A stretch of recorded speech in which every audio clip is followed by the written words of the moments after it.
그 이제 다니엘서 5장은 그 제일 마지막 절을 보시면 30절과 31절 이런 말씀이 있습니다. 이제 그날 밤에 갈대아 왕 벨사살이 죽임을 당하였고 메대 사람 다리오가 나라를 얻었는데 그때 다리오는 62세였더라.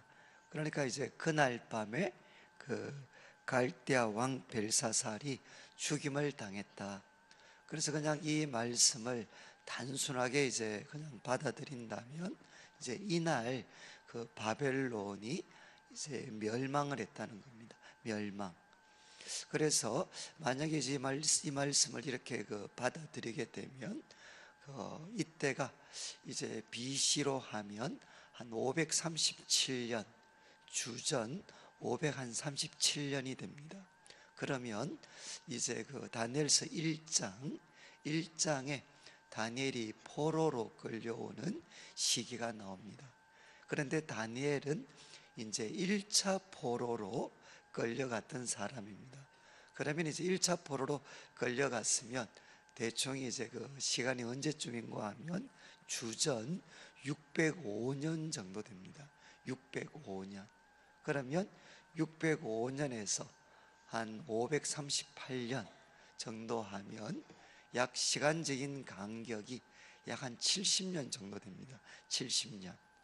이제 70년 정도 되면 다니엘이 이제 청소년 때 이 일이 일어났다고 생각을 하면 한 17, 8세 정도 됐다라고 만약에 생각을 한다면 이제 이때 오늘 다니엘서 5장에서 나올 때는 약 한 70년 정도 세월이 지났으니까 한 80이 훨씬 넘은 그때 이제 일어난 일을 기록을 하고 있습니다. 그래서 이 그 다니엘서 5장은 우리 성도님들께서 잘 아시는 말씀이니까 간략하게 설명을 드리고 두 가지를 조금 중심으로 말씀을 드리려고 합니다. 이제 1절에 한번 보시면 벨사살 왕이 이제 망하는 날인데 망하는 그날 그의 귀족 1000명을 불러가지고 큰 잔치를 베풀게 됩니다. 큰 잔치를 베풀고 그 1000명 앞에서 이제 술을 마시게 되는데 2절 말씀에 벨사살이 술을 마실 때 이때 이제 아마 그 좀 객기가 좀 작용을 한 것 같아요. 그래서 그 예루살렘 성전에서 그 느부갓네살 왕이 빼앗아 왔던 금은 그릇이 있습니다. 그래서 그 금은 그릇을 가지고 와라. 그래서 오늘은 우리가 술 맛을 돋구기 위해서 좀 특별한 잔에 우리가 좀 특별한 잔들을 좀 사용하자. 그래서 그 이스라엘 그 예루살렘 성전에서 가지고 왔던, 그러니까 하나님을 섬기는 데만 사용되어졌던 그 그릇을 이제 꺼내와 가지고 그거 갖고 이제 술을 마시려고 했습니다. 그래서 3절 말씀에 보면 예루살렘 하나님의 전 성소에서 탈취하여 온 그릇을 가져다가 왕이 그 귀족들, 왕후들, 후궁들과 더불어 그것으로 마시게 됩니다.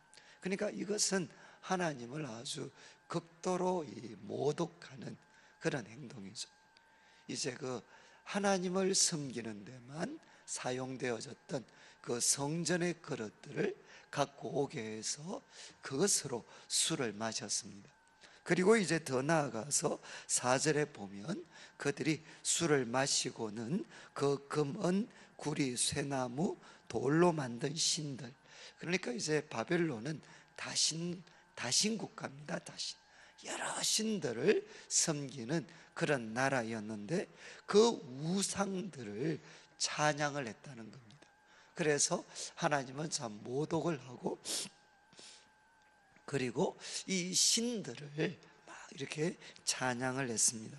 그런데 5절 말씀에 바로 그런 상황에서 갑작스럽게 무엇이 나타났느냐? 이제 손가락이 나타났다는 겁니다. 사람의 손가락들이 나타나가지고 왕궁 촛대 맞은편 석회벽에 글자를 썼다는 거죠. 그러니까 만약 우리 같으면 이렇게 말씀을 한참 모임을 진행하고 있는데 이쪽 벽이라고 생각하시면 되겠습니다. 이쪽에 이제 보이는 벽에 갑자기 손가락들이 이렇게 한 사람의 손가락들이 나타나서 이제 글을 쓰기 시작을 했죠. 그러니까 이제 5절 말씀, 6절 말씀을 보시면 그것 보고 왕의 절기던 얼굴이 변하고 그리고 그 생각이 번민하여 넓적다리 마디가 녹는 듯하고 그리고 그의 무릎이 서로 부딪힌지라. 그러니까 그 장면, 갑자기 손가락들이 나타나서 글을 썼을 때 그것 보고 이제 왕이 완전히 이렇게 두려움에 질려버린 겁니다. 안색이 완전히 바뀌었고 그리고 이제 그 넓적다리 마디가 녹는 듯 되고 그리고 무릎이 서로 부딪히는 완전히 극도의 그런 두려움에 빠지게 됐다는 겁니다. 그래서 7절 말씀에 왕이 크게 소리를 질러가지고 또 이제 지혜자들을 부르는 거죠. 술객 갈대아수서 점쟁이를 불러가지고 바벨론의 지혜자를 불러가지고 누구든지 이제 이 글자를 해석하면 소위 총리로 삼겠다는 겁니다. 이 글자를 해석을 하면 셋째 통치자로 삼겠다, 이렇게 이야기를 했는데 8절과 9절에 보면 왕의 지혜자가 다 들어왔지만 그 글자를 읽지도 못하고 해석도 알려주지를 못했습니다. 그래서 이제 벨사살 왕이 9절에 번민하고 얼굴빛이 변하고 귀족들도 다 놀라게 됩니다. 자, 이제 이런 상황에서 10절에 누가 나타나는가 하면 왕비가 나타납니다. 왕비. 근데 이 왕비는 벨사살의 부인이라기보다는 아마 뭐라고 하죠? 태우라고 하나요? 그러니까 그 위에 왕의 아마 그 어머니가 아니었겠는가? 우리 내용을 보면 그렇게 추측을 할 수가 있습니다. 그래서 왕후가 그 잔치하는 궁에 들어와서 이야기합니다. 이렇게 왕이 번민하고 있다는 소식을 듣고 와서 왕이요 이제 만수무강하시고 그리고 걱정할 필요가 없다는 거죠. 걱정할 필요가. 왜냐하면 11절에 이제 왕의 나라에 거룩한 신들의 영이 있는 사람이 있다. 이거는 이제 과거에 그 느부갓네살 왕이 다니엘에게 했던 이야기입니다. 거룩한 신들의 영이 있는 사람이 있다는 겁니다. 그러면서 곧 왕의 부친 때에 있던 잔데 명철과 총명과 지혜가 신들의 지혜와 같은 자다. 그러니까 지금 왕후가 와서 다니엘을 어떻게 소개했는가 하면 왕의 부친 때, 이는 아버지가 아닙니다. 사실은 선대입니다. 선대. 그 선대에 있었던 사람인데 명철과 총명과 지혜가 신들의 지혜와 같은 사람이다. 그래서 왕의 부친 느부갓네살 왕이 그를 세워 박수, 술객, 갈대아 술사와 점쟁이의 어른을 삼았다. 그리고 12절에 왕이 벨드사살이라 이름하는 다니엘, 이 다니엘은 마음이 민첩하고 지혜와 총명이 있어 능히 꿈을 해석하고 은밀한 말을 밝히고 의문을 풀 수가 있다는 겁니다. 그러니까 이 다니엘을 부르라는 거죠. 그러면 그가 해석을 알려주겠다는 겁니다. 자, 여기에 이제 다니엘은 여러분 앞에서 제가 얼핏 그 나이에 대해서 말씀을 드렸으니까 최소한 1장의 사건보다는 약 한 70년 정도 세월이 지났습니다. 그러니까 이제 나이가 거의 80이 훌쩍 넘은 사람입니다. 그러면 이제 우리들의 말로 하면 은퇴한 사람입니다. 은퇴한 사람. 은퇴해서 이제 많은 사람들의 그런 기억으로부터 이제 사라져 버린 그런 사람이었는데 이제 갑자기 등장을 하게 되는 겁니다. 그래서 그 이 왕후 때문에 이 다니엘을 소개하면서 그는 지혜와 총명이 신들과 같은 사람이다. 그리고 그는 마음이 민첩하고 지혜와 총명이 있으니까 그 사람 부르면은 꼭 그 사람은 능히 이거를 알려줄 수 있다.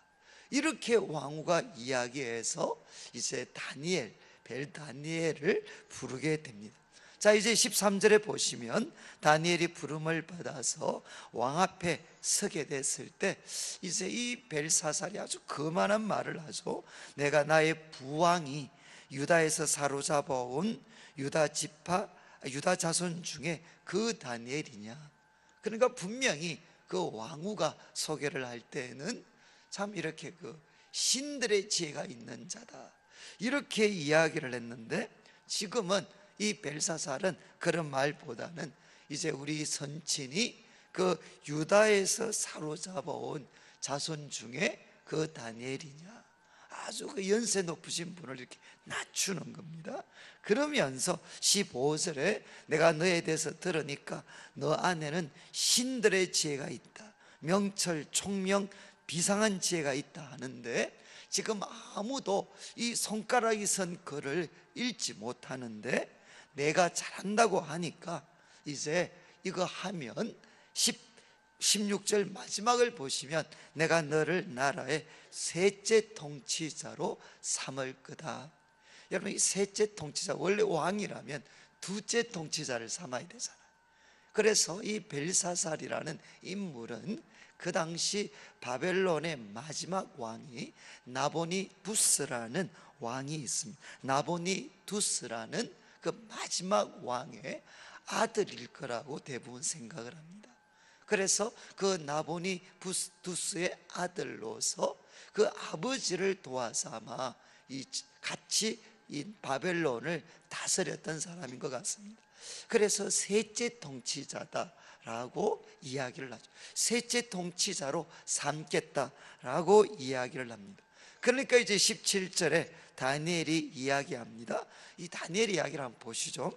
17절에 보시면 왕에게 대답하는데, 왕의 예물은 왕이 친히 가지시고 왕의 상급은 다른 사람에게 주십시오.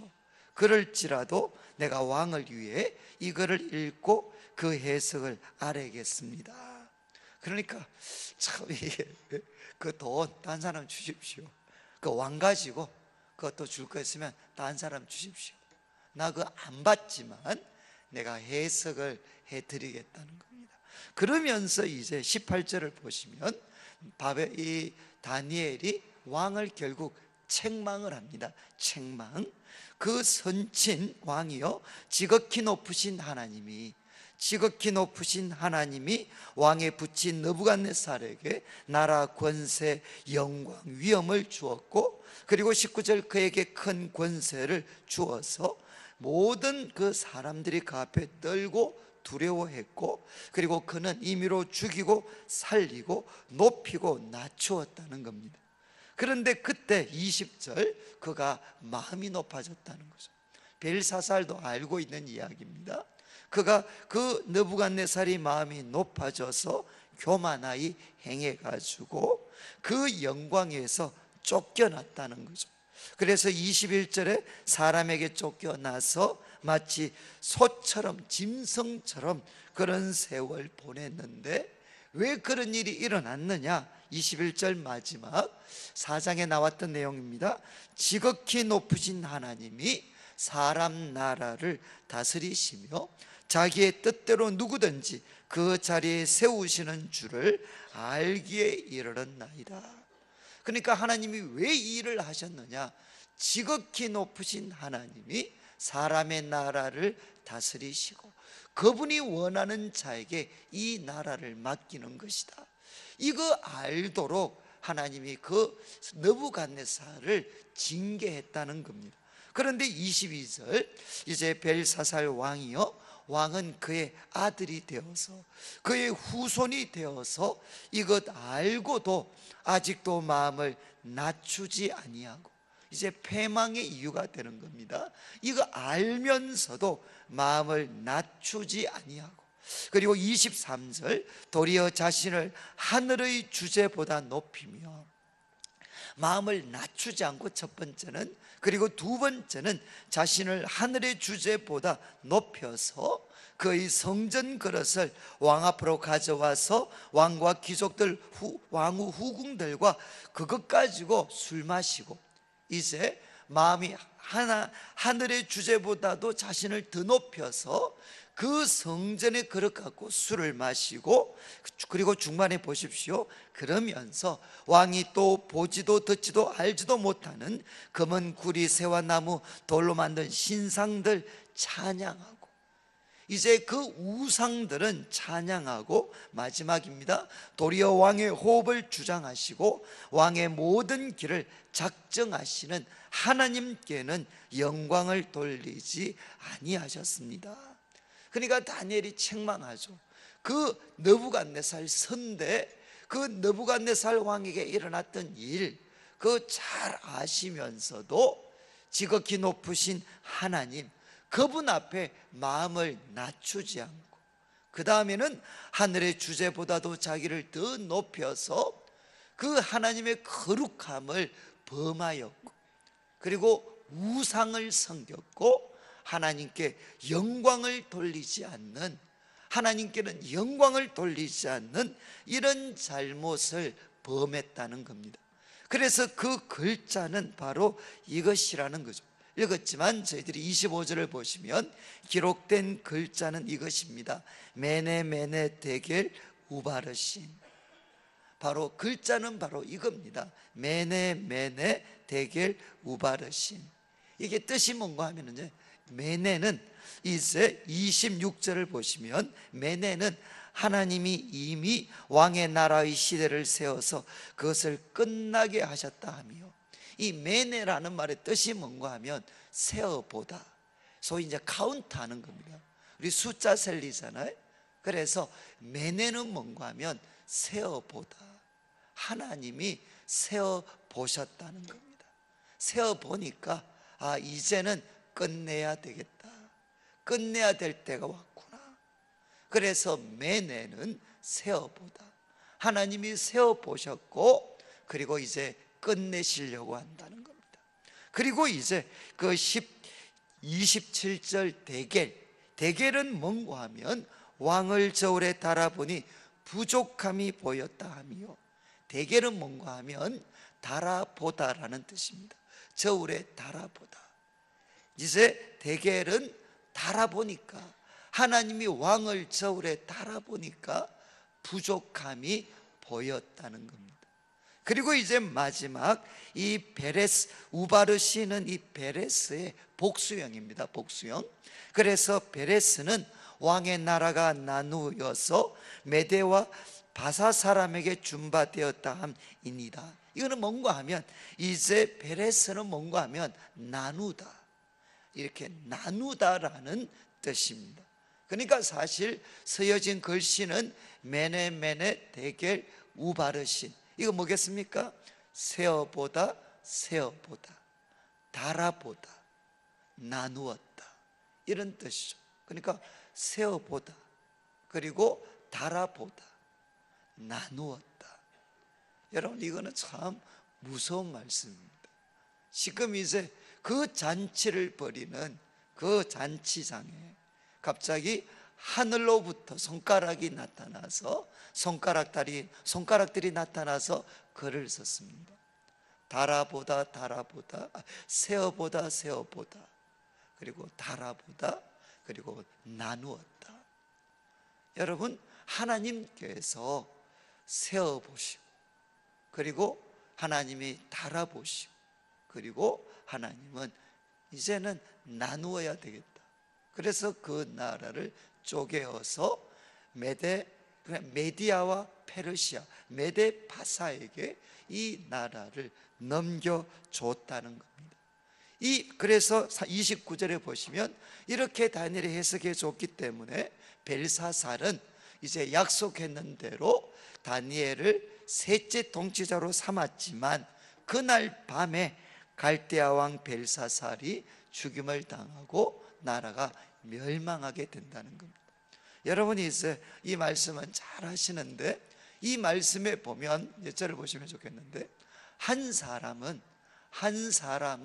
물러나 있었습니다. 사람의 관심으로부터 이제는 멀어졌던 한 사람. 그렇지만 그 사람은 이제 등장을 하게 됩니다. 등장하게 되고 모든 사람들에게 영향력을 끼치는 한 사람으로서 등장하고, 한 사람은 어떻습니까? 왕입니다. 왕. 모든 것을 가졌던 왕입니다. 그런데 그 한 사람은 쫓겨납니다. 그래서 세워진 한 사람, 그리고 쫓겨난 한 사람을 우리는 본문에서 보게 됩니다. 여러분, 등장한 사람은 누구죠? 이제 나이가 많으셨기 때문에 아마 은퇴를 했을 수 있습니다. 그리고 사람들의 기억으로부터 이제 사라져 갔던 한 분이 있습니다. 그렇지만 그는 사람의 관심으로부터 멀어져 있었지만, 이렇게 긴박했던 순간에는 소위 왕후를 통해서 이제는 전면에 나타납니다. 왜 그가 잊혀졌던 사람이었지만 결정적인 순간에 등장을 하게 됩니까? 그리고 다음 장을 보시면 이제 우리가 오늘 밤에 살펴보겠지만, 그는 제국이 바뀐 다음에도 그 나라의 총리가 됩니다. 이거는 있을 수가 없는 일이죠. 제국이 바뀌었는데, 나라가 바뀌었는데 그 바뀐 나라에 또 총리가 된다. 그런데 여러분, 다니엘이 이렇게 될 수 있었던 이유가 뭡니까? 그는 그 속에 소위 하나님을 알지 못하는 이방인들도 인정했던 신들의 지혜가 그 속에 있었습니다. 하나님을 가까이 있기 때문에 그에게는 하나님이 주신 지혜, 밖에 사람들이 볼 때는 신들의 지혜가 그 속에 있는 사람이다. 지혜와 또 총명과 특별한 그런 능력을 가진 사람이다. 그래서 그는 이제 소위 사람들의 기억으로부터 잊혀져 갔고, 그리고 연세가 많으셔서 은퇴했을 수 있지만 결정적인 순간에는 다시금 픽업이 되어서 부르심을 받게 되는, 높이 세우심을 받게 되는 한 사람이 있습니다. 그렇지만 또 한 사람은 어떻습니까? 메네 데겔 우바르심. 하나님께서 무엇 하시는 분이시냐? 하나님은 세어보시는 분이십니다. 그 날수, 그 연수를 세어보시고, 그리고 그분은 누구시냐? 달아보십니다. 그리고 그분은 달아보시기 때문에 우리를 객관적으로 판단하셔서 하나님의 기준에 결국 부족할 때는, 부합되지 못할 때는 어떻게 됩니까? 그것이 아무리 강력한 나라라 할지라도 그것을 나누어 버리시는 분, 그에게서 빼앗아 버리시는 분이 누구시냐? 바로 하나님이시라는 겁니다. 여러분, 저는 이제 우리가 이 한 해 우리 성도님들이 또 살아가시게 될 텐데, 여러분, 우리가 이 한 해 동안 우리가 꼭 기억해야 되는 말씀이 뭐겠습니까? 하나님은 우리를 달아보시는 분이십니다. 여러분, 그것이 이 벨사살처럼 모든 권력을 가졌고 모든 부귀영화, 힘, 능력을 가졌다 할지라도 하나님은 달아보시는 분이십니다. 하나님이 달아보셨을 때 거기에 미치지 못하면 어떻게 되느냐? 하나님은 그것을 나누어 버리신다는 겁니다. 여러분, 우리가 이제 직장 생활 속에서도, 때로는 교회 속에서도 참 억울한 일들을 만날 때가 많이 있습니다. 직장에서 특별히 그러시죠. 정말 억울한 일을 만날 때가 너무너무 많습니다. 그리고 사람들의 기억에서부터 잊혀져 버리는 것 같고, 내가 가졌던 정당한 그 권리들, 특권들 다 빼앗겨 버리는 것 같고, 그런 일들을 우리는 이 세상을 살면서 누구도 피할 수가 없습니다. 그러면 그런 일들에 부딪히면 정말 세상과 사람들이 싫고 원망스러울 수밖에 없죠. 그렇지만 여러분들이 기억하셔야 됩니다. 메네 데겔 우바르신, 우리를 달아보시는 분은 누구시냐? 궁극적으로 하나님이십니다. 그래서 우리가 어떤 일을 만나더라도 우리가 하나님을 바라보면서 하나님이 보실 때 내가 부족한 자가 아니라 하나님이 보실 때 자격이 있는 사람으로 우리들 자신을 끊임없이 무장시키고 준비하면 어떻게 됩니까? 하나님의 때가 되면 하나님께서 그 사람을 높일 사람은 다 높여주시고, 그리고 부족한 사람은 어떻게 되느냐? 아무리 힘을 써서 그 자리를 지키려고 해도 달아보시는 하나님이 보실 때 부족하면 어떻게 되느냐? 그 사람은 나누어지고 하나님으로부터 빼앗기게 됩니다. 저는 이제 우리 성도님들 한 분 한 분이 어떻게 보면 하나님을 인정하지 않는 세상, 그런 뜻에서 다니엘이 살았던 세상과 똑같습니다. 다니엘 주위에 하나님을 인정하는 분이 누가 있습니까? 아무도 없습니다. 모두가 다 이제는 사람이 만든 그 우상들을 섬기는 그런 하나님을 인정하지 않는 세상 한복판에서도 다니엘이 그렇게 오랜 세월을 롱런할 수 있었던 이유가 뭐죠? 달아보시는 분은 하나님이십니다.